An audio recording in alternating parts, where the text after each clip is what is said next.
शाम का समय। दो लड़कियां उम्र से तकरीबन 60 साल की ट्यूशन से पढ़कर घर को जा रही थी।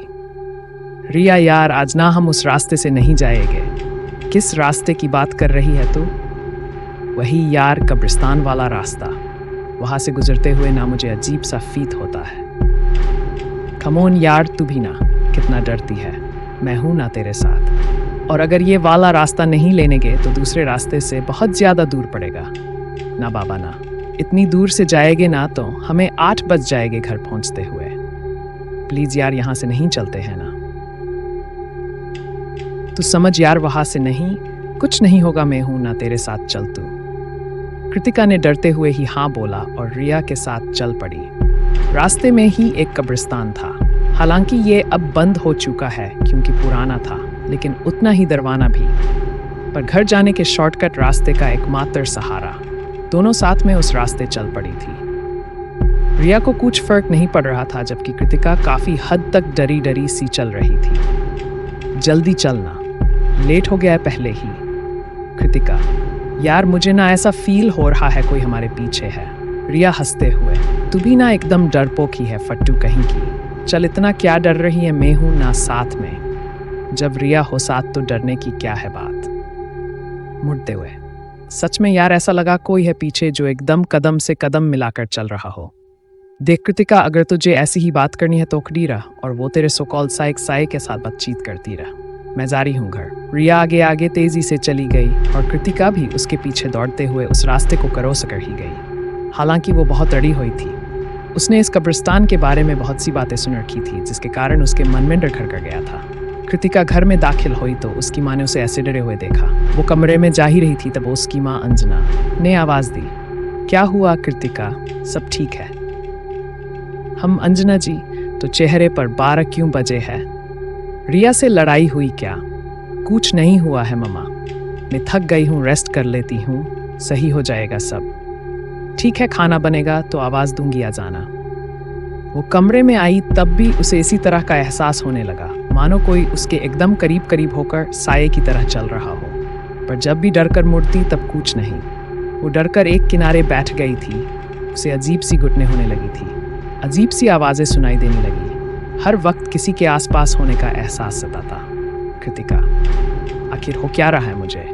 ये सब इतना अजीब। तभी उसके कान में करीब से किसी ने धीरे से फुसफुसाया, कृतिका। वो डरकर चौंक गई और बाहर को दौड़ी। उसे ऐसे आते देख उसकी माँ हैरान थी। क्या हुआ? तू तो आराम कर रही थी ना, ऐसे भागकर क्यों आ रही है? कि कुकू कुछ नहीं मम्मा, बस प्यास लगी थी तो पानी पीने। पानी ही चाहिए था तो आवाज दे देती, और ऐसे दौड़कर आ रही है जैसे पानी ही खत्म होने वाला हो। क्या हुआ? तू तो आराम कर रही थी ना, ऐसे भागकर क्यों आ रही है?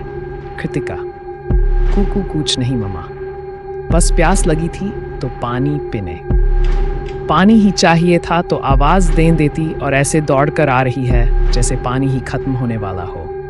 उन्होंने उसे पानी दिया, जिसे धीरे धीरे पीकर वो वही बैठ गई। मम्मा, मैं आपके पास ही बैठ जाओ क्या? अंजना जी मजाक करते बोली, बैठ जा, मेरा कौन सा किराया खर्च हो रहा है। वो रात तक वहीं बैठी थी। जब खाना बना तब घर के फोन की घंटी बजी थी। उसने फोन उठाया, जो कि उसके पापा का था।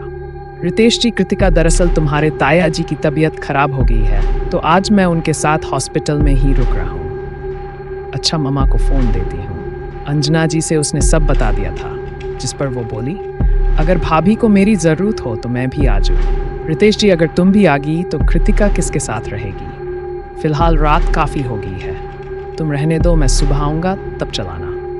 वो बात मान गई और दोनों खाना खाकर सोने चली गई। जैसे तैसे करवटें बदलते हुए वो सो गई, पर रह रहकर उसके कान में अजीब सी आवाज का आना बरकरार ही था। और ऐसे ही देर रात वो बड़ी मुश्किल से सोई। सुबह के समय अंजना जी हॉस्पिटल जाने के लिए तैयार थी, इसीलिए आज कृतिका को स्कूल भी नहीं भेजा था। कृतिका, दिन का खाना बना दिया है मैंने, घर को अच्छे से अंदर से बंद करो और किसी भी अनजान के आने पर दरवाजा मत खोलना। मम्मा, मैं घर में रहकर क्या करूंगी अकेले? प्लीज मैं भी साथ चलती हूँ ना। तू साथ चलकर क्या ही करेगी? बच्चों का वहां कोई काम नहीं है। मम्मा प्लीज मैं ताया जी के घर में रुक जाऊंगी पर। अंजनी, वहाँ के सब लोग तो पहले ही हॉस्पिटल में हैं। तू यही रह बेटा, ख्याल रखना। चल तू अकेले नहीं भी रहना चाहती तो रिया को फोन करके बुला लेना बस। जी।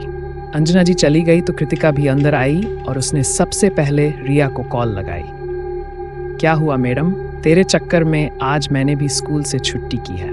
बड़ी ही बोर हो रही हूँ, तो मेरे घर आजा, अकेली ही हूँ। हम मिलकर बातें करेंगे। हम आइडिया तो अच्छा है, चल आती हूँ। कृतिका रिया के आने तक घर की छत पर खुले में ही खड़ी इंतजार कर रही थी। जब उसे रिया दिखी तब जाकर उसे सुकून आया था। रिया दूर से उसे देखते हुए खुद से बोली, मुझसे बोल रही थी, अकेली हूँ पर इसके साथ ये लड़का कौन है? उसने साइकिल की स्पीड बढ़ाई और घर के बाहर पहुंची। तब तक कृतिका भी तेजी से नीचे दौड़ कर आई थी।